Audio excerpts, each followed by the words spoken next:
What's up, guys? Nick White here. No, I'm not ready to install. Check the description for all the stuff. I do tech and coding stuff on Twitch and YouTube, blah, blah, blah, blah, blah. Whatever. We're doing LeetCode. Join the Discord and check out Patreon for premium problems if that's what you're interested in. So this is, next grader element 2. We just did next grader element 1. Please watch that before you watch this. I do not want to, explain it, that much.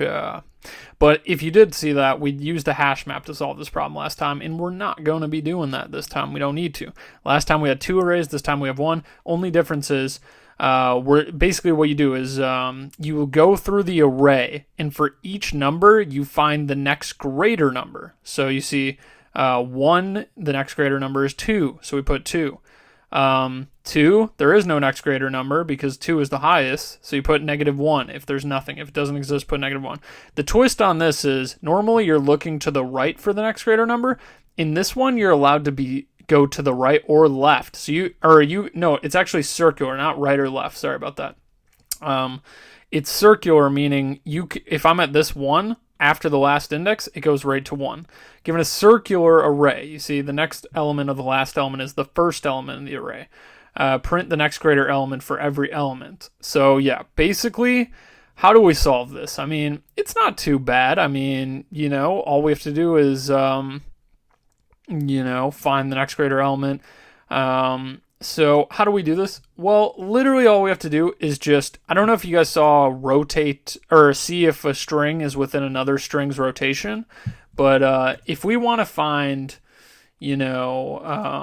A, E, I, O, U inside, if we wanted to see if this string is within E, I, O, U, A, if we wanted to see if this string is a rotation of this string, all we have to do is duplicate it. So we just have to add the same string onto the end of it, and then we could just look through the whole string and find it. That was a problem we did called, I don't know what it was called. But if it was in the addition of the 2 strings, we'd be able to find it. Similar concept here. We're going to extend as if the input array is in, we're just going to pretend like it's like this almost. Like we're dealing with, an extra array of the same thing on the end, and then we want to just find the next greater element of 1. We just keep going through the array, and then, oh, look, it's 2 right there, So that's the whole thing. You just kind of extend the array with an extended for loop. We don't need a hash map because we're going to be indexing our stack. We literally have to do that. So let's just get started, and I'll explain it as we go. So n is equal to nums.length. We're going to have our output array equal to new int. This is going to serve as a similar to our hash map. I mean, you can use a hash map if you want. It's just going to be a waste of space. You don't need to right now.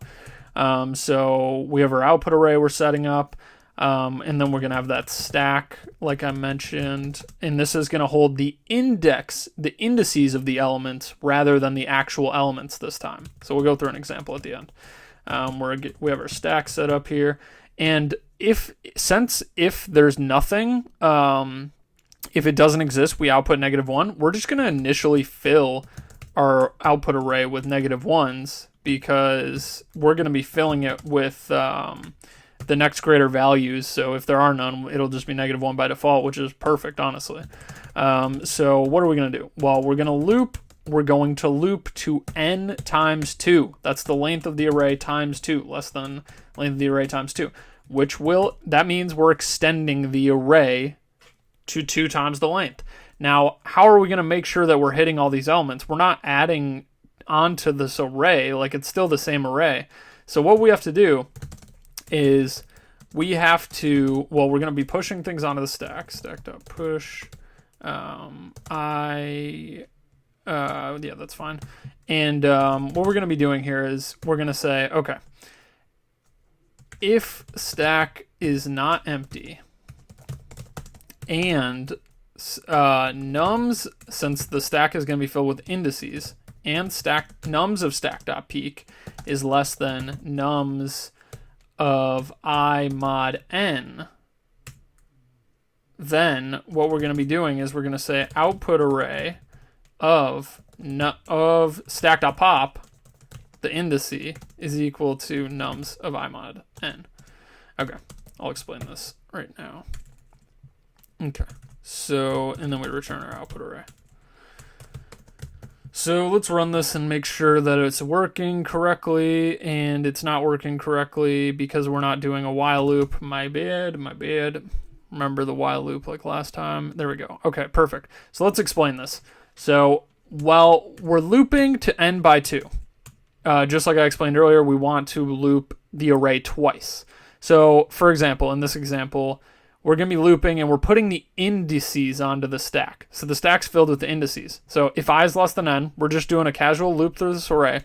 We're going to say, okay, if 1 is less than n, meaning that we haven't reached the end of the array, we're going to put that onto the stack. So the stack has 1, right? So, and then we're going to do a check. Okay, we're going to say, okay, same as the last video, if you watch that.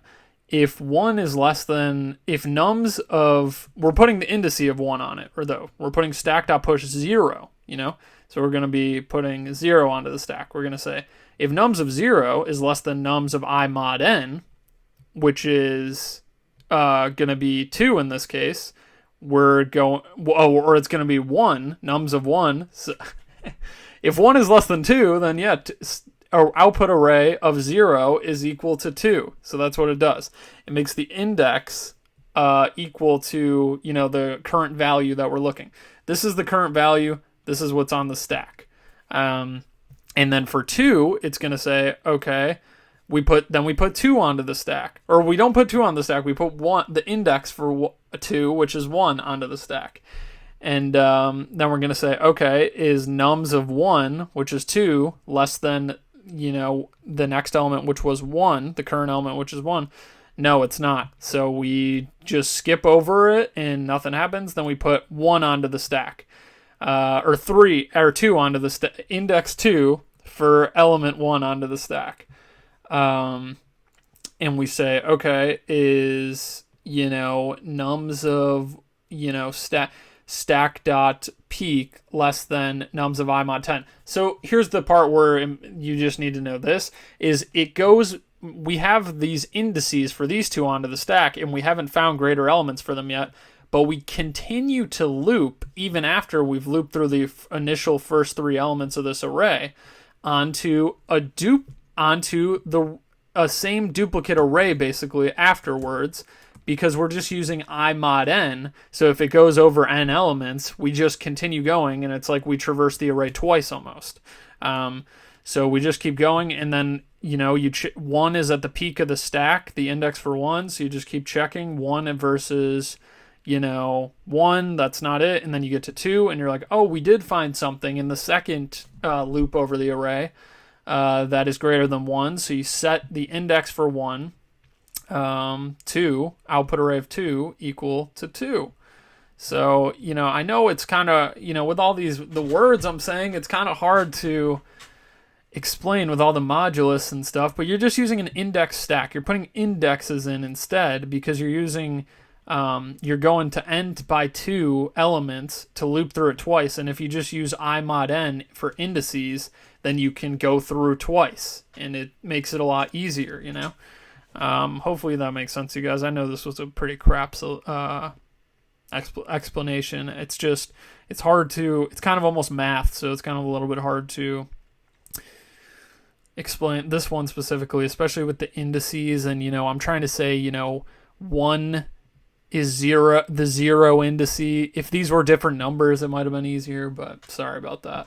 Basically just index stack. Look into it a little more. Let me know if you have questions. Maybe we could get on a Discord group call if everyone doesn't understand. If I was just speaking gibberish, let me know if I was speaking gibberish or if this made sense.